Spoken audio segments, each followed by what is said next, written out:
시작할까요? 기도하고 시작하시죠. 하나님 아버지 감사합니다. 주의 종들이 모여서 오늘 또 우리들이 말씀에 나타난 설교의 내용에 대해서 공부하고자 하오니 지혜 주시고 또 알게 하시고 깨닫게 하셔서 주님을 섬기고 하나님을 섬기고 주의 몸된 교회를 섬기기에 필요한 유익한 도구가 되도록 우리와 성령으로 함께 하시옵나오고 예수님의 이름으로 기도합니다. 아멘. 누가복음 1장 한번 읽겠습니다. 누가복음 1장 46절에서 55절까지 누가복음 1장 46절에서 56절까지죠. 제 성경은 개정이라서 좀 틀릴 수 있습니다. 마리아가 이르되 내 영혼이 주를 찬양하며 같이 1장 47절 같이 읽습니다. 시작. 내 마음이 하나님 내 구주를 기뻐하였으니 그의 여정의 비천함을 돌보셨습니다. 보라 이제 부르는 만세의 날을 복이 있다 빌거리로다. 응하시니가 그들을 내게 하셨으니 그 이름이 기뻐하시며 그의 여신이 대원한 자에게 대의를 보이리로다. 그의 발로 힘을 보이사 마음의 생각이 평안한 자를 주셨고 권세 있는 자를 그 위에 대주셨으며 비천한 자를 보이셨고 줄이는 자를 좋은 곳으로 보내셨으며 부자는 빈손으로 보내셨다. 그종 이스라엘을 돌사 그 위에 여기시고 기억하시되 우리 조상에게 말씀하신 것과 같이 아브라함과 그 자손에게 영원히 하시리라 하니라. 마리아의 석자쯤 함께 있다가 집으로 돌아가려 합니다. 아멘. 자, 이 성경을 읽는 이유는 그 구약과 신약이 연결되어 있다는 분명한 증거를 알기 위해서입니다. 그래서 마리아가 하나님을 향해 찬양하는 것, 성령으로 감동되어서 하나님을 찬양할 때 구약의 전체 내용을 지금 찬양으로 말하고 있습니다. 사실 설교와 찬양은 똑같습니다. 그래서 그 마리아가 우리에게 들려주는 메시지가 뭐냐? 그게 바로 구약 전체의 내용이라는 거죠. 그러니 구약과 신약의 경계선이 허물어지고 있습니다. 사실은. 그러니까 복음서가 뭐냐? 구약과 신약에 부딪히면서 전체다. 그러니까 구약도 신약에 포함되고 신약도 구약으로부터 기원하고, 그래서 신구약을 구분한다는 것 자체가 구속사의 선상에서는 의미가 없는 일입니다. 왜냐하면 구속사라는 것은 시작부터 계속 끝까지 진행하기 때문에 하나님께서 아담을 창조하셔서 하나님 형상으로 창조한 다음에 그다음에 타락하고 구속했더라. 제일 처음부터 이런 예시가 주어지죠. 창세기 1장부터 3장 이르기까지가 구속사의 전 내용이다.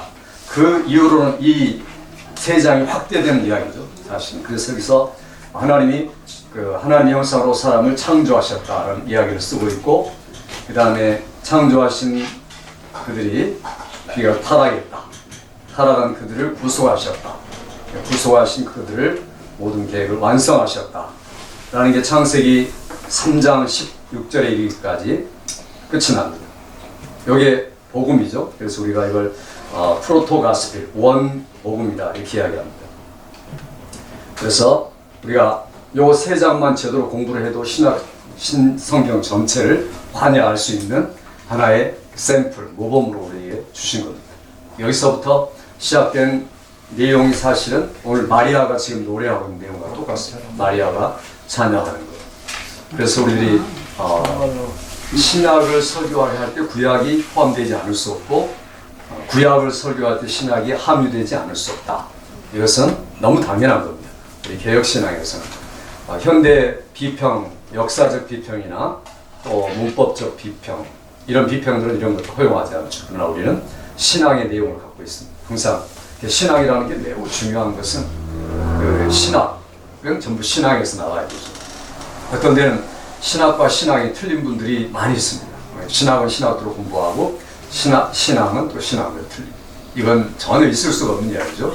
그래서 제가 다른 여타 신학교 대화를 하다 보면은 목사님 신학은 범위가 넓고 충분히 공부하고 또 우리가 신앙은 우리가 취사 선택해야 되는 게 아닙니까? 이렇게 말하는 분이 있는데, 항상 신앙 고백으로부터 신앙이 나오고 신학이 나옵니다. 그래서 우리가 개혁신앙이라고 말할 때는 우리 아까 박 목사님하고도 식사하는 자리에서 말씀했는데 그 신앙 고백이라는 게 얼마나 중요합니까? 신앙 고백이 그 초대교회 신앙 고백이 어디서부터 시작합니다. 니케아 신조부터 시작하죠. 니케아 신조에서 시작된 신앙 고백이 좀 이따 콘스탄티노플에서 또 확립되고, 그 다음에 조금 지나서 나중에 에베소 교회, 그 다음에 여기는 칼세돈. 자, 그래서 여기 여기는 325년이고 381년, 451년, 제가 정확한 얘기가 못하는데 이 두 군데서 삼위일체 하나님에 대해서 정립이 되고, 또 이 두 군데에서 예수 그리스도에 대해서 정립이 되어서 우리의 신앙이 형성되고, 여기 이제 그래서 요 네 개를 가리켜 범세계 종교회라고 말하죠. 절대적으로 우리가 신앙을 수용할 때 믿어야 할 내용을 가진 신조들이 형성됐던 하나님과 예수 그리스도에 대해서, 이 이후로는 이제 뭐 교회론이라든가 구원론, 종말론이, 여기서는 신론, 기독론, 물론 서론도 마찬가지죠. 조직신학에서 이야기하면 서론이란 말은 계시에 대한 이야기고, 그 다음에 여기서는 하나님에 대해서, 예수 그리스도에 대해서, 그리고 요 뒤로는 이제 물론 교회, 그리고 종말, 이런 게 있긴 있습니다. 그러나 우리가 인정할 수 있는 회의는 요 4개 회의 이외에는 우리는 4개 회의만 있습니다. 캐톨릭 같은 경우에는 21개 범종교회가 있고, 그 다음에 보통 일반 교단도 7개의 종교회의를 범종교회라고 이야기하는데, 우리는 그게 아니고 4개만 인정하는 거죠. 그러니까 이 4개 안에서 수락을 했던 우리 교부들의 신앙의 내용을 정립해서 우리는 이것을 믿는다. 그러니까 I believe in this fact라고 말할 때 그 내용을 이 4개 회의에서, 범종교회에서 결단하고, 이게 이제 여기서 나왔던 신경들, 그래서 이게 신학이 아니고 말 그대로 신경입니다. 우리가 믿는 거죠. 그래서 우리가 믿는 어떤 컨페션이니까, 혹은 크리드라고 말하죠. 이게 신학이 아니고 신앙입니다. 그러니까 이런 신경이 세워져서 나중에 이제 루터, 그 다음에 루터의 그 다음에 칼빈을 거쳐서 칼빈의 스위스 제네바 신조, 루터의 신조들이 있죠. 그리고 나서 이제 조금 지나가서 나중에 이제 하이델베르크, 그 다음에 도르트, 하이델베르크 신조, 하이델베르크 문답, 교리 문답 있죠. 그 다음에 도르트. 자, 여기서 칼빈주의가 확정되죠. 5대 강령이. 그 다음에 도르트 다음에 이제 최종적으로 나온 게 웨스트민스터 신학원입니다. 웨스트민스터. 자, 여기서부터 여기까지의 내용은 거의 다 비슷합니다. 그리고 이게 우리가 가진 개혁 신학이죠. 그러니까 이 신조와 신경을 근본으로 해서 우리가 신앙생활을 하는 거예요. 그러니까 신학과 신앙이 틀릴 수가 없죠. 이게 신학과 신앙이 틀린 것은 근대 이야기. 근데 성경 해석이 틀려지고 역사 비평이 도입되고 예수님에 대한 역사성을 의심하고 역사적 예수의 탐구라는 그 타이틀을 가지고 예수에 대해서 연구하고, 이런 것들이 들어오면서 이게 사실은 가려진 거죠. 그러니까 신학과 신앙이 틀리다라는 말은 요 1800년, 1700년대 중반까지는 있을 수 없는 이야기죠. 그 뒤로 이제 계몽주의 사조가 들어오고, 그 다음에 근대의 신학이 들어오고, 슐라의 마하 이후에 자유주의 신학이 아버지, 지금까지 계속해서 이게 뭉개진 거죠. 가리고 부인하고. 그래도 우리 개혁신앙은 이런 흐름 속에서 웨스트민스터 신앙 고백까지, 혹은 침례교 신앙 고백도 있을 수 있겠죠. 자, 여기까지 우리가 붙잡고 신앙생활 하는 게 신앙이고 신학입니다. 그러니까 신학은 이 범위를 벗어날 수가 없는 겁니다. 어떤 분들은 너무 배타적이 아닌가, 너무 비좁지 않은가라고 말하는데 전혀 그렇지 않습니다. 우리가 성경을 연구하고 공부하는 게 아니라 사실은 성경이 우리를 읽어가야 되죠. 우리가 성경 읽는 게 아니라 성경이 우리를 읽는 게 신학입니다. 그러니까 자기가 성경을 해석하고 요리하고 이러는 게 아니라 성경이 나를 해석하고 성경이 나를 이해하고 성경이 나를 만들어가야 되죠. 그게 사실 어거스틴의 신앙 고백 아닙니까? 어거스틴은 하나님께서 우리 마음에 공허한 마음속에 하나님을 아는 지식을 주셨고, 그게 없으면 공허할 수밖에 없다. 하나님만이, 그러니까 하나님만이라고 말할 때는 신학함이 아니고 사실은 신학함입니다. 신학이라는 말이 이게 우리 신학이라는 말이 참 그 문제가 많은 말입니다. 신학 자체가 이게 이렇게 쓰는 게 아니라 하나님을 알아감 이렇게 말해야 되는데 이 신학이라니까 교만해지죠 사람이. 하나님을 어제보다 오늘 내가 더 깊이 알아가고 전인격적으로 알아가고 이게 신학함입니다. 그러니까 신학은 theology가 아니죠. knowing God이죠. 하나님을 계속해서 알아가고 체험해가는 거 이게 신학입니다. 청교도 우리 믿음의 선배들은 신학이란 말을 꼭 이렇게 얘기했습니다. 전인격적으로 하나님을 알아감 이게 신학이지. 그러니까 우리가 신학을 공부한다. 신학하고 분리될 수가 없는 거죠. 하나님을 알아가는 것. 하나님을 우리가 삼일체 하나님을 평생 이야기해도 얼마나 알겠습니까? 예수님에 대해서 우리가 평생 이야기해도 얼마나 알겠습니까? 끝이 없는데. 그런데 그걸 좁은 신학이다 이렇게 말하는 매우 잘못된 거죠. 자, 중요한 것은 이제 구약과 신학을 우리가 공부할 때 지금 역사 비평, 문법 비평, 문해 비평, 일반 비평 이런 비평들이 들어가는 것들이 바로 우리 신앙과 신조들을 사실 무너뜨리는 것들이 굉장히 많습니다. 우리가 구약과 신약을 이해할 때 구약은 신약, 신약은 구약과 동일한 선상에서 우리가 바라봐야 됩니다. 그래서 제가 이 누가복음 1장을 읽은 이유는 누가복음은 사실은 구약의 연장이다라고 말할 수 있기 때문입니다. 왜냐하면 이 지금 마리아가 하나님 앞에 찬양을 드리고 있고 메시지를 우리에게 전달하고 있는데 이 내용이 어느 겁니까? 이게 마리아가 한 게 아니라 사실은 한나가 사무엘상 2장에서 하나님께 기도하다가 기도가 성숙하죠. 하나님 나에게 아들을 주세요 라는 기도가 변화되죠. 그러니까 기도가 깊어지고 하나님이 원하시는 기도를 하다 보니까 하나님의 말씀을 그대로 기도하는 거죠. 그러니까 기도가 바뀐 거죠. 그러니까 내가 원하는 기도가 아니라 하나님이 원하시는 기도 내용으로 바뀌었다. 그게 한나의 복음입니다.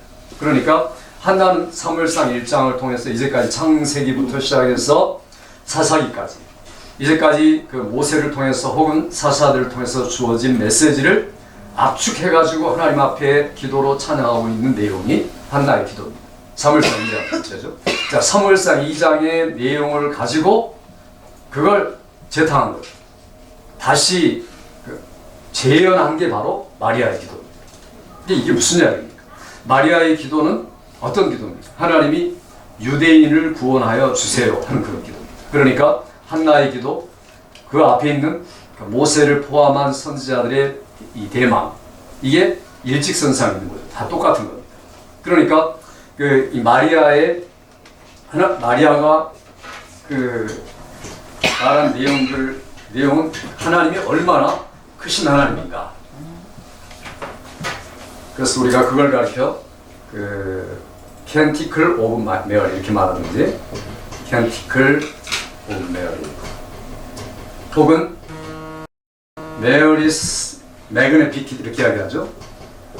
Magnificat. 그러니까 메아리가 하나님을 향하여 찬양하되 하나님을 마음껏 높였다. 근데 높인 내용이 뭐냐? 그게 하나님은 교만한 자를 낮추시고 교만한 자를 흩으시며 가난한 자를 구원하기를 기뻐하시는 하나님이시다. 그 하나님이 우리 유대인을 택한 민족을 반드시 구원하신다 하는 내용이 바로 마리아의 찬양입니다. 그러니까 마리아가 뭘 가지고 찬양합니까? 지금 자기가 그리스도를 잉태하고 나서 하나님을 찬양할 때 그 찬양의 내용이 응답이 바로 뱃속에 있는 하나님이시죠. 아이죠. 그러니까 마리아의 그 찬양은 구약의 찬양인데 구약의 찬양에 대한 응답이 누구란 이야기입니까? 그리스도라는 거죠. 자기가 잉태할 그리스도가 바로 그 해답이다. 이 이야기를 지금 누가복음 1장에서 우리에게 들려주고 있는데 결국에는 구약의 모든 내용을 담고서 하나님을 찬양하는데 그 응답으로서 주어진 분이 바로 임마누엘이다. 이 이야기를 찬양하는 게 캔티클 오브 매그니피카 이렇게 이야기하죠. 이게 이제 유명한 우리 고전 음악가들이 이런 것들 가지고 이런 소재를 해서 노래를 많이 만들었죠. 그래서 특별히 이 누가복음은 그래서 이 사람이시면서 하나님이신 사람에게 초점을 맞춰서 우리 복음을 준 성경 누가복음인데, 자 이게 마리아의 노래 거기서 끝나지 않죠. 마리아에서 우리 유대인들에 대한 관심과 보살핌을 주시는 하나님 이렇게 하고 그 다음에는 이제 여기서 그 다음에는 노래가 넘어가죠. 이게 누구? 제카리아. 이 누굽니까? 사가랴죠. 그러니까 사가랴가 그 다음에 마리아를 만나서 마리아의 뱃속에 잉태하신 예수 그리스도에 대한 축복을 합니다. 베네딕투스라고 그러죠. 그래서 사가랴의 축복, 이게 사가랴의 찬양이죠. 하나님 향하여 찬양하는 내용이. 자, 그 찬양에는 뭐냐면 이 지금 앞에서 마리아가 찬양했던 내용을 확증해주고 그 다음에 그 복음의 내용을 확대시키시는 하나님이십니다 라고 찬양합니다. 그러니까 마리아의 찬양이 더 확대되고 진보된 내용이 바로 축복성입니다. 사가랴의 축복이에요. 베네투스. 그래서 매그네피크보다도 더 한 단계 더 나간 복음의 요약이다 이렇게 말할 수 있습니다. 이게 뭡니까? 이것도 구약의 내용을 이야기하고 있는 거죠. 그러니까 사가랴가 지금 하나님을 찬양하면서 뱃속에 오실 구세주에 대한 찬양을 하면서 이 전체적 그림, 하나님은 평강 가운데 우리에게 그 위로를 주실 것이다. 여기가 이제 샬롬이 나오는 거죠. 샬롬의 복음이 여기서 나옵니다. 그래서 우리에게 그 샬롬으로 오신 분이 바로 예수 그리스도다라는 것을 마리아가 자기의 찬양을 통해 또 예언하고 있습니다. 그래 이게 여기서 보면 항상 시제가 마리아의 시제는 여기 미래죠. 항상 미래형을 쓰고 있습니다. 찬양하면서 곧 오시다. 내 뱃속에 계신 그분이 이제 오셔서 온 땅을 구원하실 것이다. 라고 선포하고 있는 내용이 사가랴의 베네딕투스, 그 축복성, 축복의 이야기다 이렇게 말할 수 있습니다. 이거 누가 바로 그 뒤에 나오죠? 여기 우리가 읽었던 뒤에 사가랴의 67절부터 거기도 비슷하죠. 67절 보시면 그 67절에서 79절, 80절까지 나오죠. 거기 보시면 성령의 충만함을 입어서 이스라엘 백성이 하나님을 돌보사 구원의 뿔을 다윗의 집에서 일으키신 하나님, 거룩한 선지자 입으로 말씀하셔서 우리에게 거룩한 언약을 기억하신 하나님, 반복됩니다. 그 다음에 주의 앞에서 성결과 의로 두려움 없이 섬기게 하신 하나님, 지극히 높으신 이에 선지자라 일컬음을 받고 주 앞에 가서 그 길을 준비하여 주의 백성에게 그 죄 사함을 남겨놓는 구원을 알게 하리라. 그래서 그 구원에 대한 내용이 명확해지고 복음의 내용이 광활해지는 내용이 바로 사가랴의 베네딕투스다 이렇게 말할 수 있습니다. 그리고 나서 주님이 이 땅에 오시죠. 오신 다음에 오신 다음에 나오는 찬양이 바로 엔젤스 글로리아라고 말하죠. 그러니까 하나님 지극히 높은 곳에서는 하나님께 영광이요 땅에서는 기뻐하심을 사람들 중에 평화롭다 라는 그런 복음에 대한 감격을 가지고 찬양하는 내용입니다. 이게 바로 2장 14절의 내용이죠. 2장 14절에 바로 그렇게 이야기하고 있습니다. 그래서 이 구주로서의 메시아가 어떤 역할을 할 것인가, 사람들을 영혼으로 구원하고 하나님께 영광을 돌릴 것이다 라는 그런 내용을 찬양하는 그 내용이 바로 천사들의 찬양, 목동 목자들하고 같이 있을 때 찬양. 그리고 마지막에 이제 거기 그 2장 14절이 지난 다음에 2장 마지막 부분에 가보시면은 그 시몬의 이야기가 33절부터 나옵니다. 2장 3. 시몬이 그에게 축복하고 34절부터 어머니 마리아에게 말하이르되 보라 이런 이스라엘 중 많은 사람을 패하거나 흥하게 하며 비방을 받는 표적이 되기 위하여 세움을 받았고 또 칼이 내 마음을 찌르듯 하리니 이는 여러 사람의 마음의 생각을 드러내려 함이니라. 여기 보니까 많은 사람을 패하고 흥하게 하며 비방받는 표적이 되기 위하여 세움받았다. 그러니까 지금 시몬이 예언하고 있는 게 뭡니까? 굉장히 셋한 내용이죠. 그리스도가 고난받고 죽으실 것이다라는 내용을 이야기하고 있습니다. 이게 굉장한 겁니다. 이제 지금 태어난 아기를 향해서 아기를 끌어안고 이 아기가 그 비난의 표적이 될 것이다. 흥하고 세안받는 표적이 될 것이다. 라는 그리스도의 예언을 이야기하고 있는 겁니다. 죽으시 고난받고 죽으심에 대해서. 그래서 여러분들이 그 랑카스테 가 보시면은 그 사이렌 사운드 보시면 무슨 막 세례왕인가? 그거 할 때 보니까 아주 표현을 잘 해놨어요. 그 마리아가 이제 시몬의 예언을 듣고 막 울어대죠. 왜냐하면 이 아이가 죽을 거라고 말하니까. 근데 그 죽음의 장면에서 큰 산이 나타나고 십자가가 걸려 있고 그를 통과해서 놀라운 구원을 받을 것이다 라고 그분들이 해석을 해가지고 만드는 스타일 뮤지컬인데 아주 잘 만들었습니다. 그 부분에 굉장히 복음적으로 만들었죠. 여기 지금 누가복음 2장 34절을 해석한 겁니다. 34절, 35절 제대로 해석한 거죠. 그래서 이 시므온이 특별히 주님의 목자들이 한 말, 앞에 했던 말을 또 재확증하는 거죠. 그래서 이걸 우리가 시므온스 눈쿠스 이렇게 말하죠. 디미투스.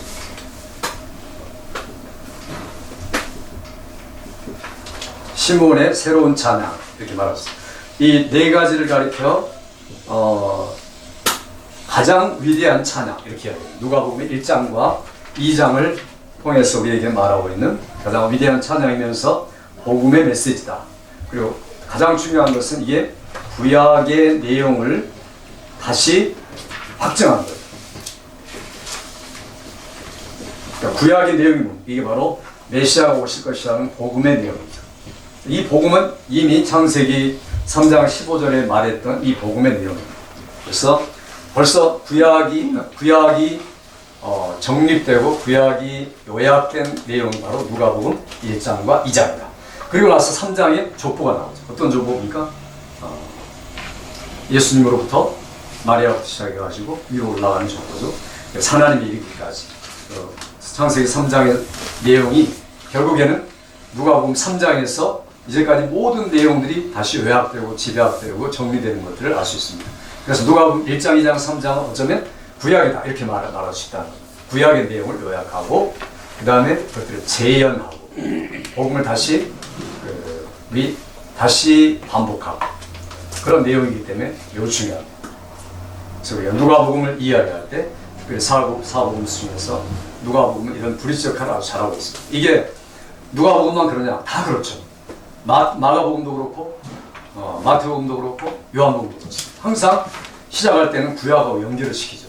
마태복음은 아브라함 위에 하나님께서 은혜 주신 가장 첫 번째 표상적인 사람, 실제로 아담부터 은혜 주셨지만 언약에 있어서 제일 처음의 표상인 아브라함, 그 다음에 언약에 대한 완성이 바로 다윗이죠. 그래서 창세기와 사무엘상을 통해서 우리에게 예언하셨던 그리스도의 세계니라 이렇게 읽어야죠. 마태복음 1장 1절은 창세기의 그 믿음의 은혜의 시초인 아브라함과 그 다음에 그 언약을 완성한 왕인 다윗의 밑으로 나오는 그 그리스도의 세계에 지금 이야기를 시작하느니라. 이게 마태복음 1장이죠. 그러니까 구약을 다 포괄하면서 브릿지가 되어서 다음 단계의 신약을 연결시키고 있습니다. 마가복음도 뭡니까? 마가복음은 하나님의 아들 예수 그리스도의 복음의 시작이라. 그 다음에 외치는 자의 소리가 있어 일러스되 이렇게 말하죠. 외치는 자가 뭡니까? 이사야 40장 이야기. 이사야 광야에서 외치는 자의 소리. 이사야가 예언했던 바로 그분에 대한 이야기를 내가 지금 시작한다 라고 이야기하는 게 마가복음. 요한복음은 아예 그걸 태초에라고 연결을 시키죠. 창세기보다 이전의 태초에 말씀이 계시니라. 이래서 사복음은 전부 다 구약의 이야기를 연결시키고 있다. 그러니까 우리가 구약을 설교할 때 그 연결되어 있는 이 신약의 내용을 설교하고 있지 못하다는 말은 결국은 유대인의 설교를 끝마치고 만다는 이야기고 결국에는 복음이 아니라 교훈에서 끝나고 히스토리에서 끝나고 레슨에서 끝난다는 거죠. 그럼 우리가 그 설교를 하고 있는 게 아닙니다. 그래서 우리 항상 성경을 제대로 본다면 복음을 설교할 수밖에 없죠. 항상 거기에 초점이 가 있고 흐름이 가 있고 우리 시간의 흐름이 다 그렇습니다. 그러니까 이게 전부 다 지금 같이 노리고 있는 게 구속사의 이야기를 우리에게 노래하고 있는 겁니다. 그래서 우리 점진적인 구속 역사라는 것을 꼭 기억하면서 우리가 성경을 읽어가야겠죠. 그래서 성경 전체가 이 한 이야기를 지금 하고 있다. 이 한 이야기 속에서 하나님의 나라가 있고 한 이야기 속에서 언약이 있다 라는 내용입니다. 성경을 해석할 때도 그렇고 설교를 준비할 때도 그렇고 이런 큰 그림을 우리가 늘 떠올리면서 그 그림이라는 바탕 위에서 설교를 준비하고 진행하는 게 꼭 중요합니다. 그래서 이 네 가지의 그 이스라엘의 소망, 그 다음에 만방의 소망. 여기서는 지금 여기 시몬에 보면요, 그 이스라엘 중 많은 사람이라고 이야기해요. 여기 많은 사람은 조금 더 나아가죠. 나중에는 이게 열방, 만방이라고 이렇게 나오게 됩니다. 그래서 우리가 사복음을 이해할 때 특별히 이런 맨 앞에 나와 있는 그 내용은 구약의 내용을 우리에게 지금 소개하고 있다 하는 내용을 말씀해 주십니다. 제가 이제 마가복음부터 차근차근 잠깐 언급하려는 것은 마가복음은 제일 처음에 쓴 복음서이기 때문에 그렇습니다. 마가는 그 이사야의 글로부터 시작한다고 그랬죠. 마가복음 표시면요, 이사야로부터 시작합니다. 1장에 보시면요, 바로 본론으로 들어가죠. 마가는 어떤 그 족보 이야기를 할 필요가 없는 게, 왜 할 필요가 없습니까? 족보 이야기를 하지 않을 이유가 뭡니까? 마가는 예수님에 대해서 어떤 면을 부각시키고 있습니까? 예수님이 어떤 분이다 이렇게 부각하죠. 예수님은 종된 분이다. 그러니까 종이라는 것은 족보가 필요가 없죠. 그러니까 예수님이 만일에 왕이시다, 그럼 족보가 반드시 필요하죠. 마태복음은 왕이시다라는 이야기를 다루고 있고, 마가복음은 예수님이 종이시다. 누가복음은 뭡니까? 예수님이 사람이시다. 그 사람은 족보가 필요하죠. 그 다음에 요한복음은 예수님이 하나님이시다. 하나님 족보가 필요 없죠. 그러니까 이게 왜 족보가 있어야만 하고 왜 없어야만 하는가라는 것들을 우리가 성격상 알 수가 있습니다.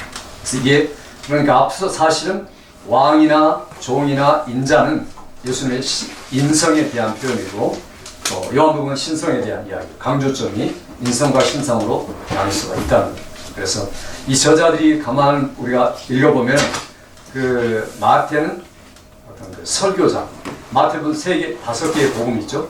마태 5장부터 7장까지 산상수훈이 있고, 그 다음에 10장에 제자들을 파송하는 메시지가 있고, 18장에 교회에 대한 메시지가 있고, 24장, 25장에 종말에 대한 메시지, 요 5개의 메시지를 놓아두고 그 메시지를 서포트하기 위한 이적들, 기적들이 벌어지고 이렇게 그 아주 멋지게 마태복음을 써내간 겁니다. 마태 정말 구조적으로 잘 됐습니다. 그래서 5편의 설교 속에 끼워진 5편의 설교를 메시지를 서포트할 수 있는 사건들, 이적, 능력, 표적 이런 것들이 군데군데 끼어 있죠. 그래서 마태가 우리에게 그가 진정한 교사다. 예수님의 그 설교에 대한 면을 부각시키면서 교사로서의 모습. 교사가 가르치는 면들이 훨씬 많습니다. 그래서 교육학을 제가 공부할 때도 마태복음에서 많이 끄집어내서 이야기를 할 때가 많습니다. 오히려 설교자는 마가라고 말할 수 있습니다. 매우 단순하기 때문에 단순하게 복음을 전하죠. 마가의 글을 보면 주어 동사가 대부분을 이루고 있습니다. 그만큼 복음에 간결한 표현을 하고 있고 굉장히 급한 사람이죠. 글을 쓸 때도 굉장히 급한. 그랬으니까 전도여행 가다 도망갔겠죠. 급한 성격에. 그래서 그 어떤 설교자로서라고 말하면 누가는 뭡니까? 누가는 아주 굉장히 치밀한 사람이죠. 모든 일을 이루어 살핀 나는이라고 말하죠. 다른 말로 말하면 그가 히스토리안이라는 역사가 우리 삶에서 역사. 그러니까 아주 발본색원 하나하나 잘 살피고 그 다음에 모든 것들을 점검하고 그 다음에 어떤 것이 옳은가 그른가 적합한가 이런 것들을 철저하게 살폈다. 누가복음 1장이나 사도행전 1장 첫 절은 다 이렇게 시작하죠.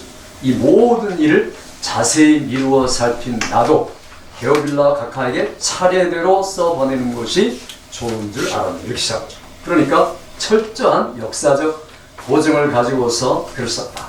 우리가 뭐 다 믿을만 하지만 누가는 한 문 정도 믿을만 하다는 거죠. 누가의 헬라어가 가장 잘 쓰였습니다. 그래서 누가는 역사가 따라고 말한다면 사도 요한은 뭡니까? 사도 요한은 가장 쉽게 말하는데 가장 깊이가 있다. 신학자죠. 신학자로서의 특성을 우리에게 보여주고 있는 겁니다. 그래서 우리가 성경을 볼 때 이 성경은 교사의 안목, 설교자의 안목, 역사가의 안목, 신학자의 안목을 가지고 볼 필요가 있습니다. 사복음을 조화롭게 보는 게 필요하죠. 그래서 또 쓰는 내용도 틀리죠. 마태복음은 유대를 향해서, 마가복음은 로마를 향해서, 누가는 헬라를 향해서, 요한은 만방을 향해서 그렇게 쓰고 있습니다. 그래서 그 초점이 이제 마태 같은 경우에는 왕에다가 초점을 맞추어서 다윗까지 올라가고 갈수록 요셉의 혈통을 통해서 위에서 내려오고 그 다음에 누가복음 같은 경우는 뭡니까? 다윗의 아들이 누굽니까? 다윗의 아들이 마리아입니다. 마리아. 그러니까 마리아로부터 올라가죠. 마리아로 해서 올라가서 나단이죠. 나단. 다윗의 아들이 누굽니까? 누가 보겠어? 다윗의 아들이 누굴까요? 다윗의 아들은 솔로몬이 아니고 나단이죠. 마리아를 통해서 나단이 됩니다. 마태복음에서는 솔로몬. 그러니까 족보가 틀리죠. 같은 모계 족보, 부계 족보 이렇게 족보가 틀리지만 요셉이 입양된 거기 때문에 사실은 마리아의 가정이 입양된 거기 때문에 하나로 보는 거예요. 그래서 우리가 이런 것들을 우리가 분명하게 알 필요가 있습니다. 마태, 마가, 누가의 차이점, 공통점, 흐름 이런 것들을 알 필요가 있죠. 근데 이제 우리 교부들이 그런 이야기를 많이 했습니다. 교부들의 이야기입니다. 교부들은 마태, 마가, 누가, 요한을 그냥 자기들이 상상해가지고 그렇게 만들었습니다. 구약의 에스겔 1장하고 4장에 보면 뭐가 나옵니까? 동물이 나오죠. 뭐가 나옵니까? 사자, 소, 그 다음에 사람, 독수리. 에스겔 1장하고 4장에 보면 그렇게 나오죠. 그래서 마태복음은 사자의 복음이다. 또 마가복음은 소의 복음이다. 누가복음은 인자의 복음이다.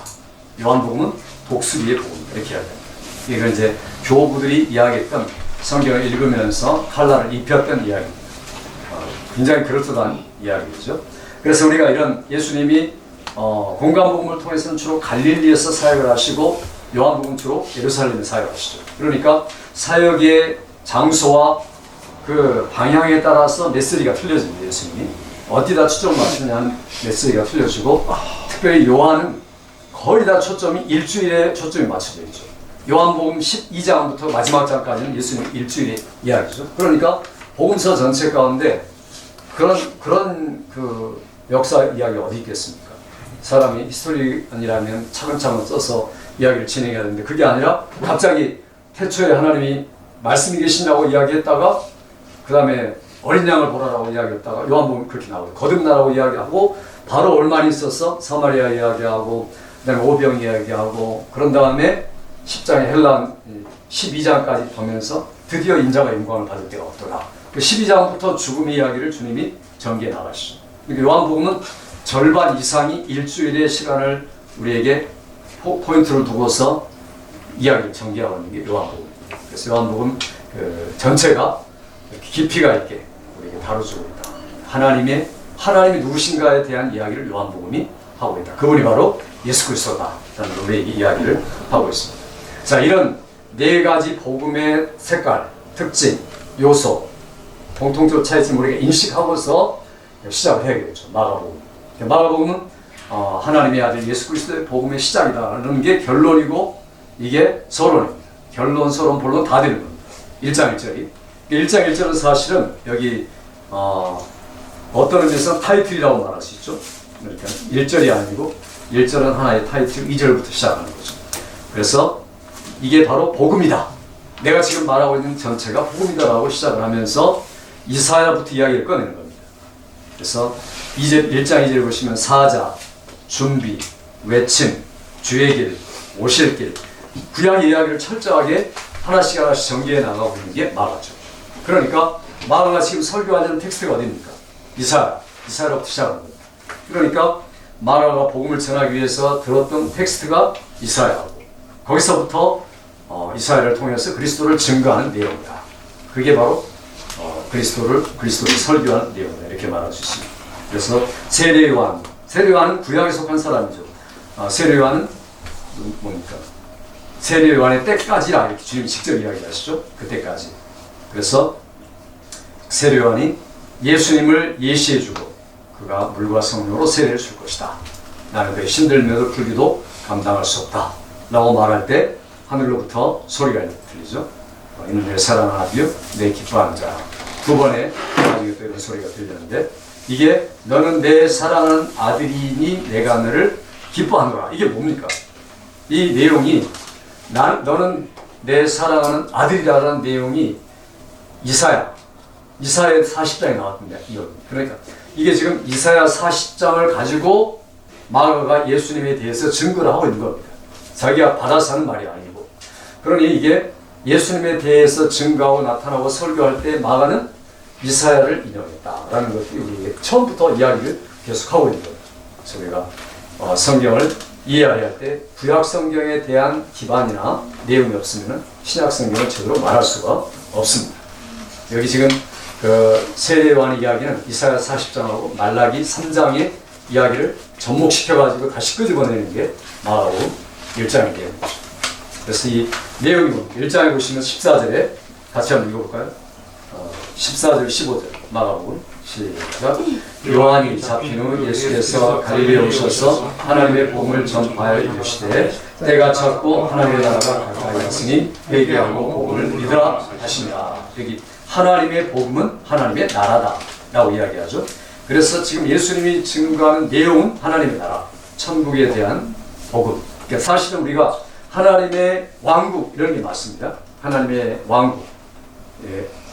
저는 간단하게 했습니다. 하나님 왕국 이렇게 말쿠트 페오스 이렇게 이야기하는데 하나님의 나라라는 말은 그냥 나라만 있는 게 아니라 왕이 있고 주권이 있고 국민이 있고 영토가 있고 그다음에 그렇기 때문에 왕국 하나님이 지금도 여기 계신 왕국 미래 왕국 하나님의 나라 개념이죠.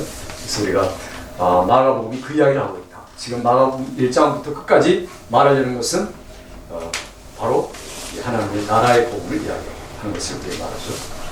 자, 그래서 예수님이 이 종말의 모든 것들을 성취하는 성취의 내용은 구약에 대한 이야기를 완전히 성취할 것이다 라고 쓰고 있습니다. 그래서 마가는 철저하게 구약에 근거한 복음을 지금 증거하고 있다 이렇게 말할 수 있습니다. 그래서 우리가 신약을 설교할 때도 그렇고 구약을 설교할 때도 그렇고 이런 근거에서 우리가 설교하기 때문에 성경은 하나의 책이지 결코 나눌 수 있는 책이 아니다 라는 것을 알 수가 있습니다.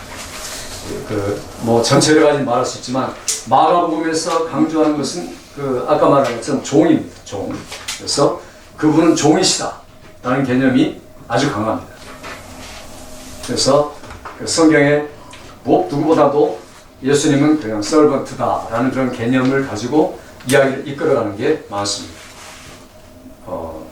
그래서 나중에 좀 다시 이야기하겠지만 이사야에 있는 네 개의 종의 노래 하는 게 있죠. Song of Servant 40장, 42장, 49장, 50장, 52장 네 개의 종의 노래를 통해서 희생하신 예수님.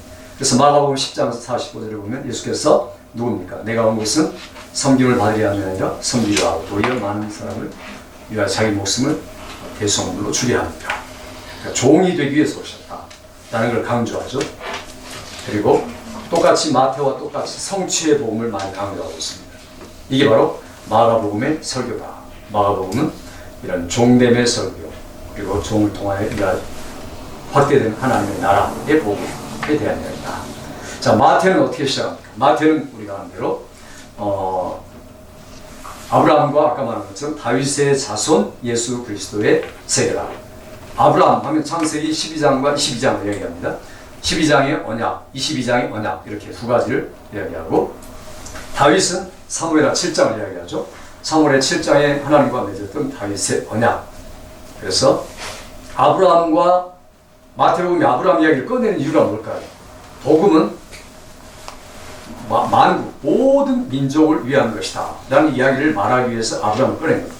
신약 제일 첫 번째 성경 구절이 아브라함과 아브라함은 열국의 아버지죠. 이스라엘의 아버지가 아니고 아브라함을 축복할 때 열국의 아버지가 되고 모든 나라의 축복의 근원이 되죠. 조상이 될 것이다 이렇게 말했는데 그러니까 결국에는 마태복음 1장은 창세기 12장을 받되 창세기 12장은 온 세계를 행하고 있는 복음이지 유대인만의 구원을 말하고 있는 게 아니라 그러므로 구약은 구약의 복음도 온 열방을 향한 복음이지 결코 유대인에게만 제한된 게 아니라는 거죠. 유대인들이 잘못 해석한 거죠.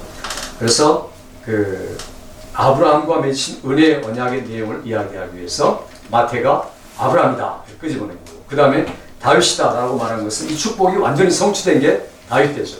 그래서 땅의 축복, 자손의 축복, 나라의 모든 게 축복이 완성된 게 다윗이라고 상징적으로 말할 수 있습니다. 실제로 완성된 건 아니죠. 물론 성전도 솔로몬이 지었지만 다윗이 짓도록 다 완벽하게 만들어 놓고 하나님께 기도만 하죠. 제가 지어줬습니까?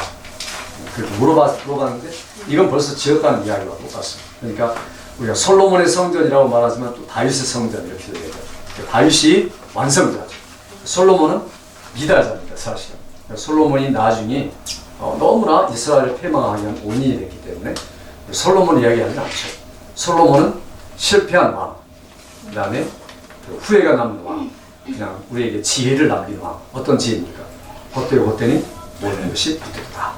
모든 영광을 다 맛보는 사람. 그러니까 진정한 성취는 솔로몬의 자손 예수 그리스도 이렇게 말하지 않죠. 항상 다윗의 자손 예수, 그가 바로 메시아다. 그래서 아브라함과 다윗의 자손 예수 그리스도라고 이야기하는 것은 모든 성경을 포괄하는 그런 하나의 문장이죠. 굉장히 중요한 문장이죠.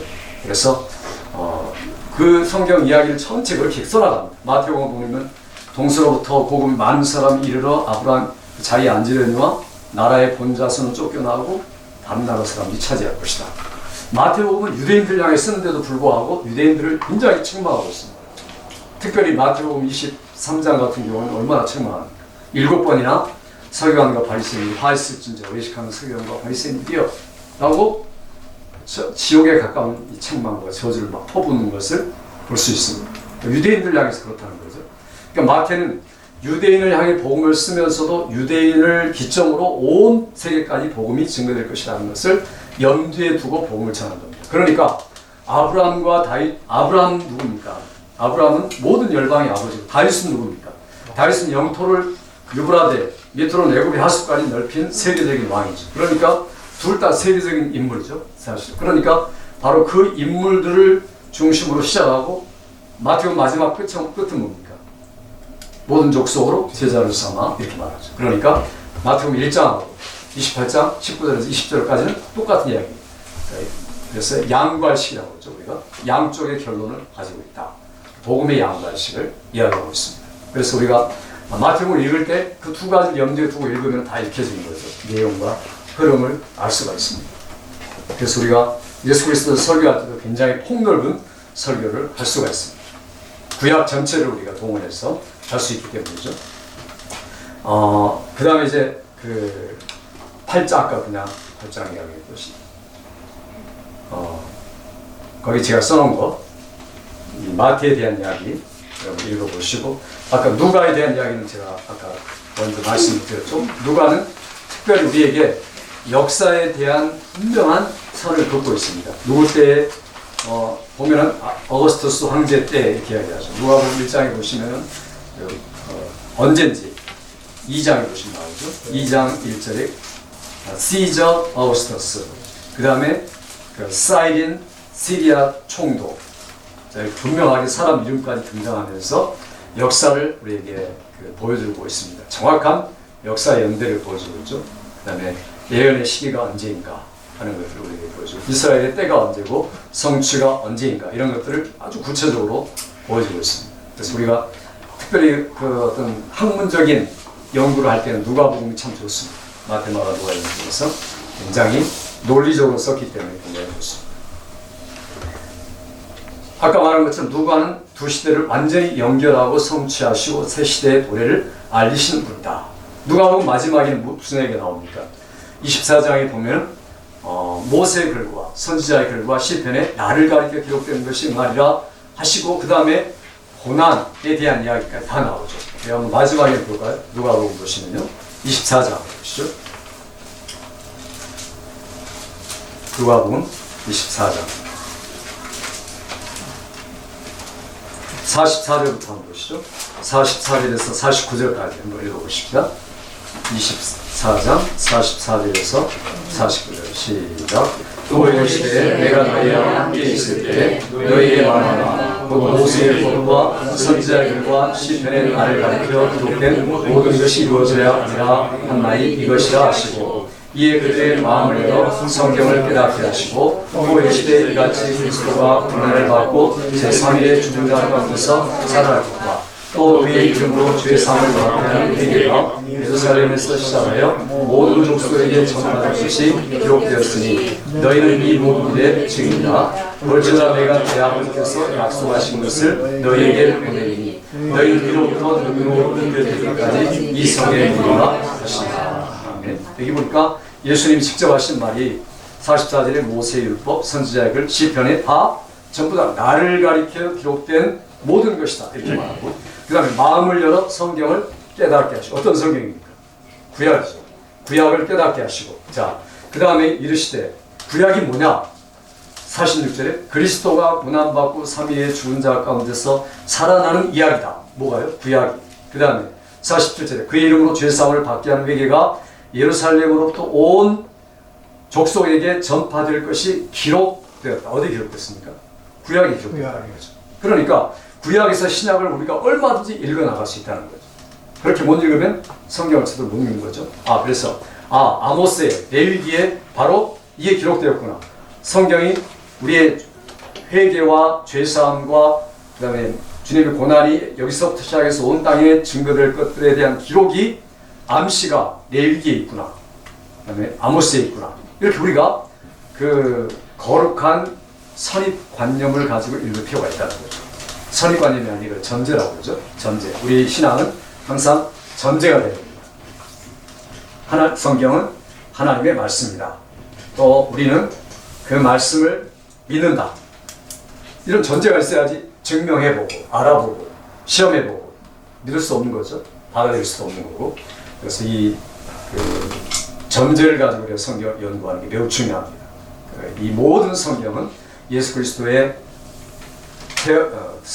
선제, 이 땅에 오시기 전에 선제, 성육신, 생애, 고난, 죽음, 부활, 승천, 전파, 여기까지 기록된 것이 구약이다. 이렇게 이해를 하고 그런 전제를 가지고 성경을 이해하고 설교를 준비할 때 보험적인 설교를 할 수가 있겠죠.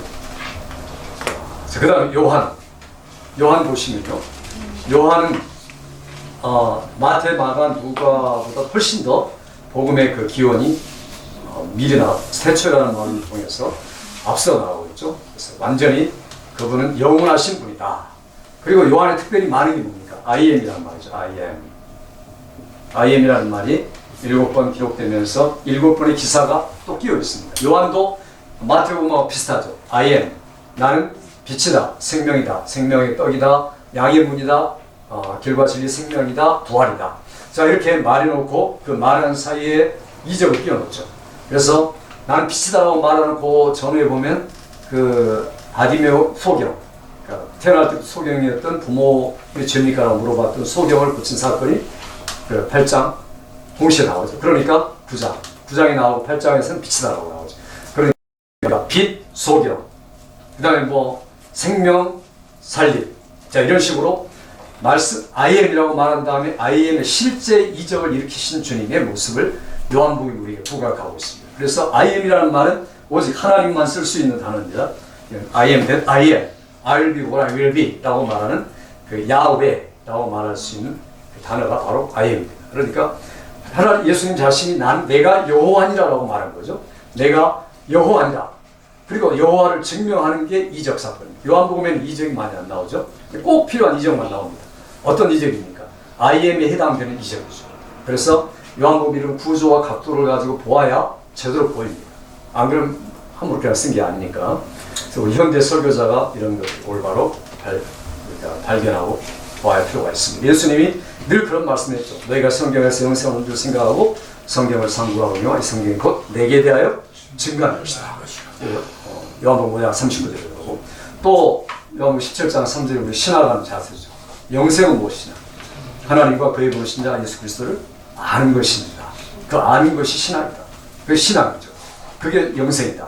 영생의 개념을 그렇게 설명하는 겁니다. 그러니까 아는 것이라는 것은 그 기노스코가 아닌 오이다라는 개념이죠. 야다.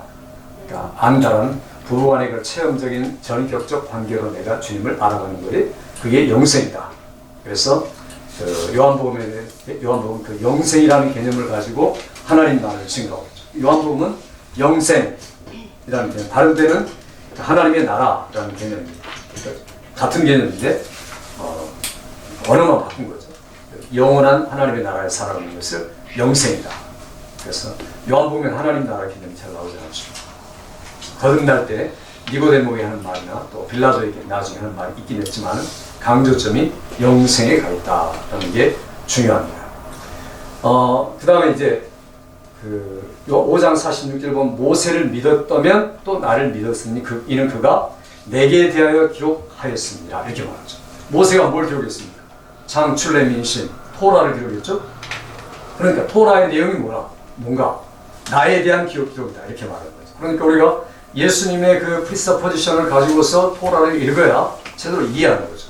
만일에 우리가 유대인의 랍비식의 인터프리테이션을 가지고서 성경을 이해하려면 잘못 이해하는 겁니다. 아무리 똑바로 이해하고 깊이 이해해도 잘못 이해하는 거죠. 그러니까 요한복음 5장 그에서 예수님이 직접 말한 것처럼 모세를 믿은 것처럼 너희가 나를 믿어라.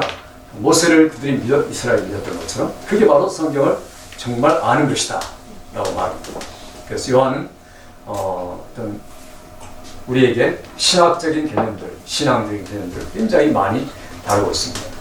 빛, 어둠, 언뜻 보면은 플라톤의 철학과 같은 그런 개념이지만 거기서 온 게 아니라 히브리 사상에서 온 거죠.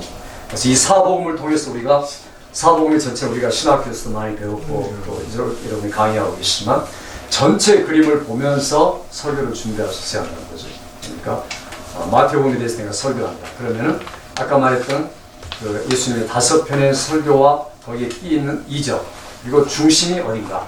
그 설교 중에서 가장 중심이 어떤 성경이겠습니까? 마태복음 하면은 마태복음의 핵심 어디입니까? 마태복음 하나님 나라에 대한 이야기다. 그럼 마태복음 하나님 나라에 대한 설교가 5편 있다. 그래서 5장 7장까지가 첫 편으로 시작해서 24장, 25장 마지막 편. 5편의 설교 중에서 가운데가 어디입니까? 마태복음 13장이죠. 마태복음 13장은 뭡니까? 하나님의 나라에 대한 9가지 비유가 나오죠. 7개부터 9 정도인데, 그러니까 거기에 바로 그게 핵심이다. 그럼 마태복음을 우리가 설교 준비하고 이해하고 가르치려고 할 때는 하나님 나라라는 그 진수가 여기에 모여있구나. 그래서 그 7개를 우리가 연구해 보면 하나님 나라의 어떤 특성이 강조된다. 하나님 나라의 겸손인가, 기쁨인가, 아니면 보화의 가치인가, 아니면은 노력, 열심인가. 자, 이런 것들을 우리가 살펴보면은 마태복음의 그 칼날을 한 장에 다 볼 수가 있습니다. 그러니까 이런 핵심적인 개념을 가지고 설교를 준비하는 분하고 그냥 1장부터 강의를 그냥 쭉 해나가는 분은 차이가 있습니다. 항상 핵심을 놓고 분량을 끌어당기고 하는 게 중요합니다. 그러니까 마가복음은 뭡니까? 마가복음 아까 말한 것처럼 10장 48절에 종의 개념. 그래서 예수님이 이 땅에 오신 이유, 섬김과 대속물이다. 그러니까 그 구약의 모든 말들을 받아가지고 하는 거죠. 대속물이라는 말, 그 랜섬이라는 말. 그래서 모든 대속물로 이 땅에 오신 주님이라는 그 개념을 가지고 연구할 필요가 있다. 누가복음은 뭡니까? 누가복음 19장에 인자는 잃어버린 자를 위해서, 잃어버린 자로 하여금 얻게 하기 위해서 오신 인자다. 누가복음 19장이 핵심입니다. 잃어버린 자를 찾으신 인자. 그런데 여기 인자라는 말 우리가 잘 알아야 될 것은 꼭 인자라는 이 개념은 사람의 아들이란 말이지만 누가복음에서 인자는 2가지를 항상 같이 함유하고 있습니다. 다니엘 7장에 나오는 인자와 그 다음에 누가복음 인자가 틀리죠. 다니엘 7장 14절 이하에 나오면 그 하늘에서 구름을 타고 오신 인자에 대한 이야기가 나오죠. 그러니까 그분이 심판자죠. 다니엘의 꿈에 보았던 그분이 바로 인자. 그러니까 불 속에 있던 분도 인자죠. 그 세 사람 친구를 집어넣는데 내 존재가 가고 있는데 그분이 바로 인자 같은 분이 이렇게 말하죠. 인자 같은 분. 구약에서 성육신하시기 이전에 프리피규어 미리 현현하셔서 우리에게 나타내 보여주신 제2위 하나님. 그분이 바로 구약에서 계속 활동하신 하나님이시죠. 그러니까 당연히 우리가 구약을 설교할 때 그 2위 하나님을 나타내는 게 필요한 거죠. 구약을 설교할 때. 요한복음은 아까 말한 것처럼 7개의 I am, 그게 핵심을 이루고 있다. 그래서 4가지 이런 것들을 잘 살피는 게 중요합니다. 설교가들이 이런 것들을 놓쳐버리면 안 되고 가장 중요한 것은 아까 누가복음 24장 후반부에 있던 것. 모든 성경은 이라고 말하고 이 성경은 모세율법과 선지자가 시편, 나를 가리켜 기록한 모든 것이 응하여야 하리라. 예수님의 모든 복음의 내용을 누가가 요약해가지고 구약 전체를 요약해서 24장에 요약하고 있습니다. 부활로 예수님이 나타나셔서 사도행전 1장에 보니까 하나님 나라에 관한 것을 40일 동안 말씀하시더라. 그리고 그 사도행전 마지막 장도 예수와 하나님 나라에 관한 것을 가르치되 금하는 자가 없더라 라고 이야기하죠. 그러니까 이 바로 전체적인 이야기를 우리가 사복음서를 가지고서 설교를 할 때 이런 핵심적인 내용을 갖고 있는 게 중요합니다. 자, 그 다음에 내용을 보시면 이제 구약에서 그리스도를 설교한 줄 유익들, 구약에 친숙하게 한다라고 말했는데, 왜냐하면 구약은 구속의 역사를 우리에게 광활하게 보여주고 있죠. 구속의 역사가 어떻게 흘러가는가. 신약은 매우 짧게 보여주기 때문에 이해하기가 쉽지 않습니다. 오히려 구약이 쉽고 신약은 어려운 겁니다. 신약은 밝혀주셨지만 구약은 이미 사실은 다 성취됐기 때문에 쉬워야 되는데 사람들은 반대로 생각하죠. 구약은 왜냐하면 규모가 크고 역사가 길고 범위가 많고 언어가 어렵고 이렇게 이야기하는데 그렇지 않습니다. 왜냐하면 구속의 진리가 이미 다 드러났기 때문에. 그리고 구약을 이해하지 못하는 분들은 절대로 신약을 이해할 수 없습니다. 모든 언어, 생각, 말씀 전개, 이게 뿌리가 바로 루트가 구약 창세기부터 말라기이기 때문에 이걸 이해하지 못하면 이해를 할 수가 없죠. 이해 못한다는 말은 제가 건방진 말일 수 있겠지만, 그러나 저도 성경을 제 나이 한 3배만큼 읽으면서 신학교 와서 공부하고, 그 다음에 이제 이렇게 신약을 제가 전공했거든요. 신약을 전공하다 보니까 신약이 특별히 제가 히브리서를 가지고 논문을 쓰는데, 히브리서는 구약을 모르면 말이 안 되죠. 전부 구약이야, 처음 끝까지. 그러니까 구약을 연구하러 가야겠다. 그래서 레위기로 가서 보니까 레위기만 가지고 안 되죠. 그러다 보니까 제가 할 수 없이 또 이제 THM을 구약을 하게 된 겁니다. 신약하고 구약하고. 그렇게 해야 성경을 좀 알 것 같다라고 생각했기 때문에 그렇죠. 그러니까 우리가 내가 구약을 모르고서는 내가 신약만 가지고 내 마음대로 만들 수가 있습니다. 신약만 가지고 복음을 전하는 것은 충분하지 않습니다. 그러니까 바울 자신도 사도행전을 구약에서부터 그리스도를 풀어가지고 이야기하죠. 전부 다. 그다음에 로마서 같은 성경도 보고 로마서가 모든 성경이 인내와 안위와 소망을 가지게 하기 위해서 내가 지금까지 말했다. 로마서 15장. 로마서 15장에 보면은 이제까지 말한 내용의 의도를 말하고 있는 겁니다. 구약에 있는 설교를 우리가 하고 있다. 우리가 로마서를 조직신학의 내용이라고 말하는데 신약 같죠? 그렇지 않습니다. 구약을 지금 설명을 하고 있는 겁니다. 그러니까 구약 성경 전체를 전부 요약해가지고 1장부터 11장까지 말하고 12장부터 실천을 이야기하면서 그 실천이 뭐냐? 사랑이다. 사랑이 어디가 나옵니까? 레위기를 인용하면서 말하죠. 바울사도. 그러니까 로마서의 조직신학의 결과, 열매는 뭐냐? 레위기다. 그 말입니다. 그러니까 우리가 이게 성경을 설교하려 할 때 로마서 내가 12장, 13장, 15장을 강의해도 레위기가 결론이 될 수 있다면 그게 제대로 성경을 이해하고 있는 것이다 라고 표현할 수 있겠죠.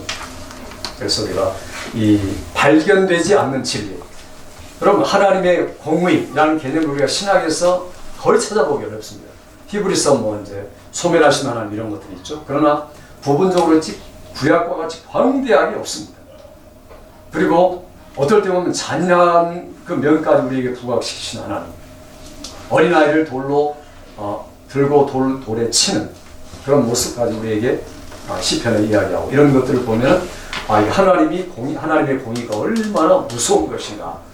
하나님을 우리가 믿는다는 말, 두려워한다는, 경외한다는 이야기죠. 그 신약을 가지고 하나님을 경외하기는 쉽지가 않습니다. 왜냐하면 은혜의 하나님, 사랑의 하나님에 대한 모습이 더 강렬하게 부각됩니다. 아버지, 아빠 이렇게 하다 보니까 어리광 부르는 어린아이 같은 신자. 근데 구약을 보면은 그렇지 않죠. 왕이신 하나님, 주인이신 하나님, 엄하신 하나님, 그러면서 헤세드 하나님, 자비와 사랑과 심실하신 하나님, 굉장히 광활하게 이야기하고 있기 때문에 구약의 뿌리와 풍성함을 모르면은 절대로 신약을 우리가 풀어나갈 수가 없다는 거죠. 바울 사도 그랬죠. 계속 구약을 가지고 사도행전 구약 설교고 고린도 교회의 편지를 쓸 때도 마찬가지입니다. 그러니 우리가 신약을 이해하기 위해서는 반드시 구약을 깊숙이 읽을 필요가 있다. 특별히 구약 여기 여러분 보시면 그리스도에 대한 충만한 이해, 그다음에 신성 보시면 인성. 첫 번째 인성, 아까 이야기했죠. 마태가 그리스도다. 그리스도라고 말은 메시아란 말이죠. 메시아라는 개념은 신약에서는 모르죠. 구약으로 가야 메시아를 이해할 수 있겠죠. 메시아가 누군가, 인자가 누군가, 다니엘서라든가 또 그 이사야라든가 이런 것들을 이해하지 못하면 신약으로 도무지 해결해 나갈 수가 없습니다. 그래서 메시아, 인자, 고난받는 종 이런 것도 다 마찬가지죠. 우리가 아까 말한 제가 종의 개념도 말하는 것도 이사야를 우리가 가장 복음적이다 이렇게 말하죠.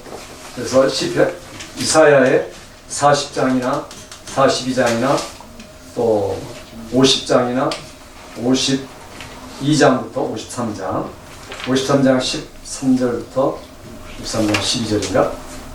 자, 이걸 네 개를 가리켜서 종의 노래 이렇게 말하죠. 종의 노래는 종이 누구냐? Suffering servant, 고난받는 인자. 자, 이렇게 이야기하는데 죄송합니다. 40이 아니라 42. 여기 하는 거예요. 42, 49 보시죠.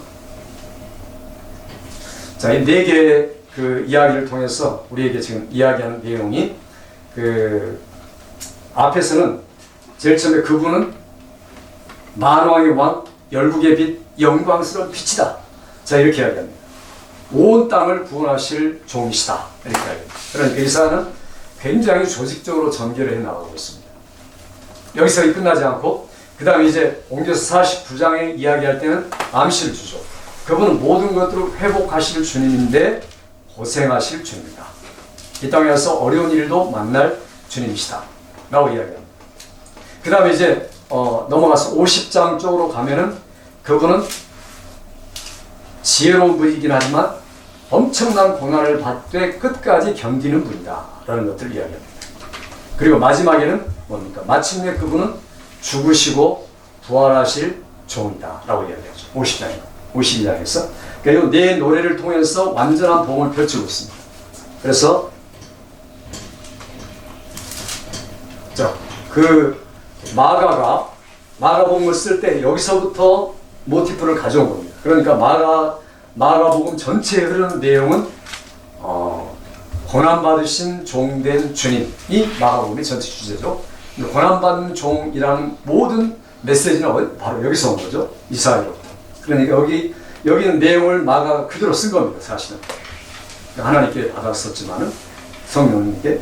그러니까 이 네 가지 영광받고 만방의 빛으로 나타나신 예수님, 그리고 유대인들을 구원하실 예수님, 그러면서 동시에 우리들도 구원하실 예수님. 그러나 고난받아서 이 땅에서 엄청 모욕과 비방을 당하신 가장 지혜로운 자. 그래서 우리가 그런 기도하죠. 학사와 같이 내게 지혜로운 마음을 주시고 할 때 여기서 늘 배우시는 주님을 볼 수 있습니다. 그러다가 마침내 고난받아 죽으실 뿐 아니라 부활하신 종이라고 말하고 있죠. 그리고 복음의 요약이 다 있죠.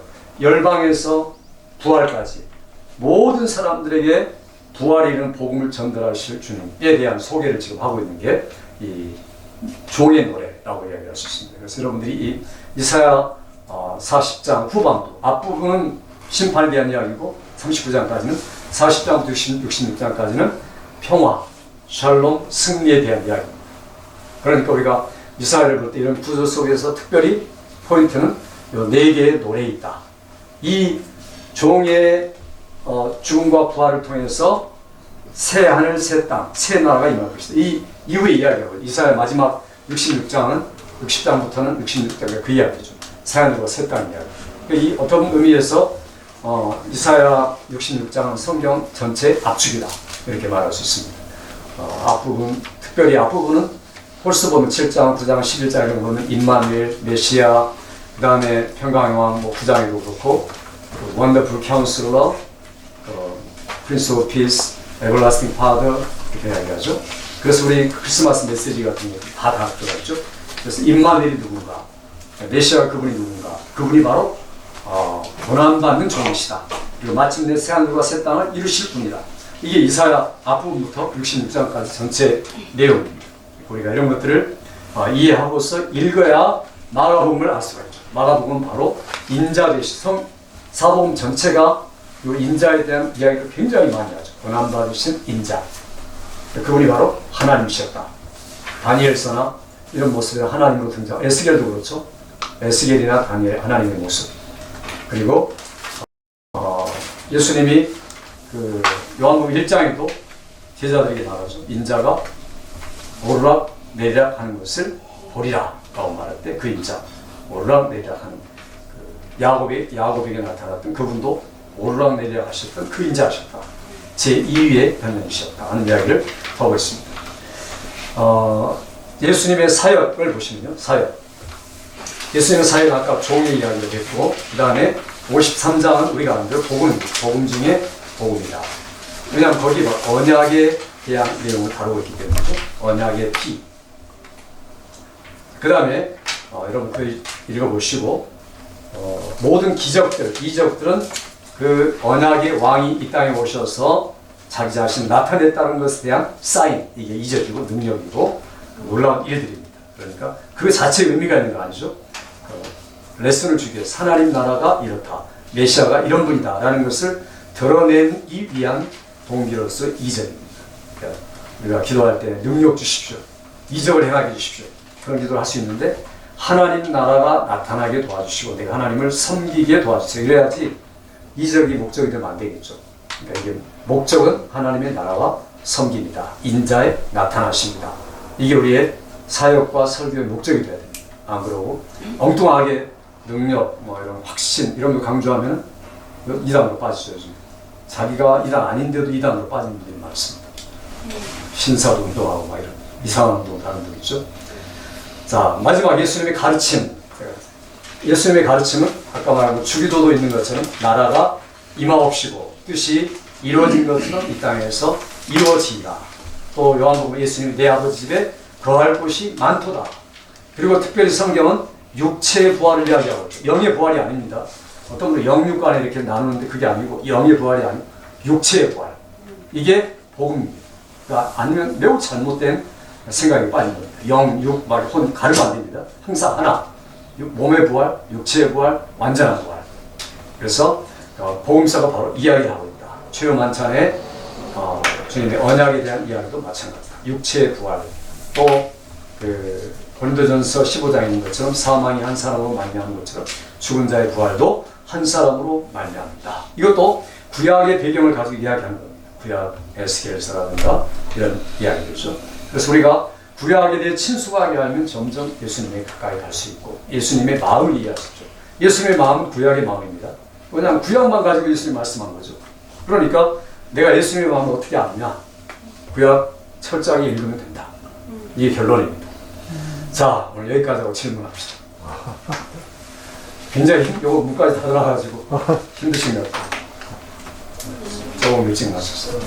네, 질문 있으면 하시고 없으시면. 육체의 부활이라고 하셨는데 소망이요. 네. 소망이 육체의 부활이라고 하셨는데 영의 부활은 어떻게 설명해 줍니까? 영의 부활이라는 것은 부활은 아니지. 영의 부활이라는 말은 없고, 그러니까 우리가 사람이 몸의 부활이죠. 그러니까 온전한 인격. 왜냐하면 이 영이라는 말이 나오는 게 성경적인 용어로 나온 게 아니라 그 헬라 사상에서 많이 나왔습니다. 영이라는. 그러니까 아리스토텔레스나 플라톤의 이야기. 근데 우리 신앙이 아리스토텔레스, 플라톤을 많이 섞여 있습니다. 그러니까 이게 제가 한 학기를 이제 2단에 대한 강의를 했는데 2단이 아니라 영지주의만 초점을 맞춰서 한 학기를 했습니다. 그래가지고 제가 시간 되면 또 한번 하겠지만 플라톤이 가지고 있던 개념을 가지고 신앙생활을 하니까 목사님들 설교가 제가 볼 때는 80%가 그 설교를 하고 있어요. 그러니까 성경적인 설교가 아니라 철학적인 설교죠. 그리고 영적이라고 말하는 분들은 항상 문제가 있어요. 우리 신앙이라고 해서 영적인 게 아니고 그냥 인격적인 거예요, 전체. 그리고 영이라는 말이 영이라고 볼 수도 없고 만질 수도 없고 하나님은 영이시지 우리는 영이 아니죠. 우리는 하나님이 만들어주신 존재들이지 하나님이 영이시다. 영적이다. 자, 이건 괜찮습니다. 영적이다. 하나님적이다. 그러니까 이건 괜찮은데 영성이다. 그러면 이거 벌써 틀린 겁니다. 영성은 플라톤의 생각에서 나온 겁니다. 영성이란 말 성경에 있습니까? 없어요. 만들어냅니다. 어디서 만들어졌을까요? 불교. 어디서요? 불교뿐 아니라 캐톨릭 그 자기 고행하는 사람들, 그 사람들도 어디서 나왔을까? 플라톤 아이디어. 플라톤 아이디어는 그다음에 로마 아이디어, 금욕적이니까. 자기를 금욕이라는 것은 이단적인 겁니다, 여러분. 그러니까 근데 금욕주의 왜 기도원에 가느냐? 나를 죽이려고. 집에서 죽이지 왜 기도원 가서 죽여요? 기도원 가서 막 머리 박으면서 풀뿌리 뽑으면서 자기를 죽이려고 하는 게 금욕주의입니다. 그러니까 벌써 기도하러 기도원 간다. 그러면 그분은 좀 눈 이상 있는 거예요. 집에서 기도하지 교회에서 하는지. 그렇다는 게 아니고 그렇다는 이게 경향이 그래요. 우리가 기도원 가면 은혜 받고 기도원 가면 영적이 되고 교회에 있으면 명수하고 하면 이게 이단적인 거예요. 똑같아야 되죠. 어디 가나. 신앙이 전형적인 건데. 그러니까 영성이라는 제가 말 쓰지 말라고 말해도 안 쓰는 분이 있어요. 요즘에 영성. 모든 집회마다 영성 집회, 영성 훈련. 이건요 불교 용어라니까요. 불교 용어. 그리고 우리가 쓸 용어가 아니에요. 우리는 경건이라는 말 있잖아요. 성경에 경건. 얼마나 좋아요. 경건이라는 게 믿음이라는 거죠. 그런 영성이라는 말을 쓰는 것은 굉장히 교만한 사람이죠. 왜냐하면 내가 평신도 하고 비교는 안 될 정도로 영성을 가지고 있어 라는 의식입니다. 그러니까 벌써 성직주의에 빠졌죠. 계급주의에 빠졌죠. 외식에 빠진 겁니다. 이렇게 이런 말을 쓰고서 한다는 자체가 우리는 특별한 뛰어난 존재라는 거죠. 우리 모두가 왕같은 제사장, 하나님 소유된 백성, 거룩한 나라이지 누구는 좀 더 나고 누구는 더 덜하고니까 아니죠. 전혀 아니죠. 매우 잘못된 거예요. 이건 제가 목사님들이니까 연락하는 거죠. 목사님 특별히 유명한 목사님들 모일 때마다 이게 항상 강조가 돼요. 영성. 그러니까 이게 매우 문제입니다. 관상, 기도 뭐 이런 거 특별한 게 돼가지고. 그렇단 말이죠. 예. 스피리추얼 바디라고 할 때 스피리추얼한 말을 어떻게 우리말로 해요? 그러니까 스피릿이란 말은 우리가 스피리추얼. 아무것도 모르잖아요. 예. 스피릿에 대해서 우리가 알 수가 없잖아요. 예. 그러니까 성경은 마음이라고 마음 그걸 전부 다 마음이라고 표현합니다. 영성이라 하지 말고. 영혼이라는 거 영혼이랑 똑같죠. 영혼이 마음이죠. 자 이렇게 말해야지 우리가 영 뭐 그다음에 영, 육 이렇게 나누고 이래서 안 되죠. 다 그게 뭐 부활은 뭐 영만 부활한다면 귀신이지 아무것도 아니죠. 주님이 뭐 부활하실 때 영만 부활했습니까? 아니 만져보았잖아요. 네. 만져보고 식사도 같이 하시고 네. 주님이 신령하게 아무도 그냥 이해하지 못할 정도로 부활했습니까? 그거 아니죠. 가서 껴안고 같이 음식 먹고 눈으로 보고 이렇게 부활하시잖아요. 우리들도 주님과 같이 부활합니다. 그러니까 뭐 특별하게 부활하는 게 아니고 주님처럼 부활하는 거예요. 우리가. 그러니까 우리가 이해할 수 있는 거죠. 물론 천국에 말로 표현할 수 없지만은 그러나 우리가 이해할 수 있는 영어로 말씀을 주셨으니까 얼마든지 그런 거죠. 그러니까 우리가 이런 것들에 대해서 분명히 해야 됩니다. 그러면 우리 몸을 영, 혼, 육으로 노는 것 자체가 어떻습니까? 문제가 있어요? 우리 기독교에서. 플라톤 사상입니다. 왜냐하면은 그릭이라는 그 플라톤 아이디어가 그 영혼 몸을 나누거든요. 그러니까 바울 사도가 지금 그 편지를 쓸 때 데살로니가 어디입니까? 그릭이죠. 헬라 제국이죠. 그러니까 그 아가야 쪽 지방에 그 편지를 쓸 때 내 그리스도의 날에 내 영과 혼과 몸이 온전하기를 원하노라 라고 그 사람들이 쓰고 있던 개념, 문화 개념을 빌려서 쓴 거지 내용을 쓴 거 아닙니다. 내용은 사람의 몸은 생명이고 육체고 피의 생명이 있다라는 게 히브리적인 개념이죠. 그러니까 지금 바울 사도의 마음은 온통 유대적인 마음을 갖고 있고 언어로 표현할 때는 그들의 언어를 빌려서 표현하는 거예요. 그러니까 그릭이라는 언어를 표현한 거죠. 그러니까 그릭이라는 게 우리가 언어를 조심해야 할 것은 그릭은 우리에게 복음을 전하기 위한 수단이지만 하나님이 마음은 원래 구약의 뿌리의 마음을 가지고 전달했다. 그러니까 항상 구약을 읽으셔야 돼요. 성경을. 구약의 문화, 구약의 개념을 가지고 신약을 읽어야 됩니다. 신약은 단지 번역을 위한 용어입니다. 그러니까 신약도 히브리 말로 읽는 게 좋습니다. 히브리 말 신약 있죠. 그러니까 왜냐하면은 그 헬라어 개념은 우리가 이런 게 있어요. 언어는 반드시 사상이 따라가요. 그러니까 근데 성경은 절대 예외입니다. 언어의 사상이 따라가지 않습니다. 반드시 그 언어는 히브리적인 언어다. 하나님이 선택한. 근데 우리는 헬라어로 공부하니까 헬라 철학을 가지고 성경을 보면 엉망진창이 되는 거죠. 그러니까 이런 차원에서 영혼, 몸이라는 이야기가 등장한 겁니다. 그러니까 영혼하면 되는 거죠. 영혼. 그러니까 영혼과 육체 이러면 되는 거죠. 이렇게 되는데 이걸 자꾸만 나누려는 분들은 그러니까 아까 말한 것처럼 영성을 찾게 되고 그 다음에 이원론적이 되고 신앙생활이 예배와 삶이 틀리게 되고 그렇게 될 수밖에 없죠. 그렇게 가르치고 그렇게 배웠으니까 우리가 그렇게 배웠고 성도들도 가르치니까 이게 우리는 통전적인 신앙생활이지 이원적이거나 분리되는 신앙생활이 아니거든요. 신학도 그렇고 모든 게 마찬가지죠. 저는 그거 사실 조직신학, 교회에서 하는 거 다 따로따로 배우는 거 반대합니다. 저는 한꺼번에 다 하자. 한꺼번에 다. 모든 게 통전적 신학이죠. 통전적. 네, 칼빈이 그랬거든요. 칼빈이 뭐 조직신학 교회에서 배운 거 아니에요. 인문학 따로 배워야죠. 인문학 다 배우고 난 다음에 그 다음에 신학은 다 같이 배우는 거죠. 한꺼번에 하는 거예요. 그러니까 이제 신학을 다시 하시기 바랍니다. 그럼 이것이 아나니아가 죽을 때는 혼이 나갔다 그러잖아요. 성경에. 그러니까 영혼이 떠난 거죠. 영혼이. 아니 그걸 영혼이라고 안 하고 혼이 나갔다 그러잖아요. 그러니까 그 표현이 제가 성경을 볼게요. 헬라 성경하고 가죠. 그러니까 거기 그 그릭 표현을 이제 보면서 우리가 이야기해야 되는데 혼이 나간 것은 그럼 영은 안 나갔을까요? 다 똑같. 그냥 죽었다는 의미를 표현한 거죠. 그러니까 죽었다라는 개념을 혼이 떠났다. 영혼이 떠나면 분리되면 죽은 거니까 영이 따로 떠나고 혼이 따로 떠나고 그런 거 아닙니다. 그러니까 분리를 말하는 거지 죽음이라는 것도 표시한 겁니다. 그러니까 영 따로 혼 따로 이렇게 표현한 거 아닙니다. 그러니까 성경이 제가 성경을 많이 고칩니다. 죄송한 말이면 왜냐하면 많이 고쳐서 읽어요. 잘못 번역됐으니까.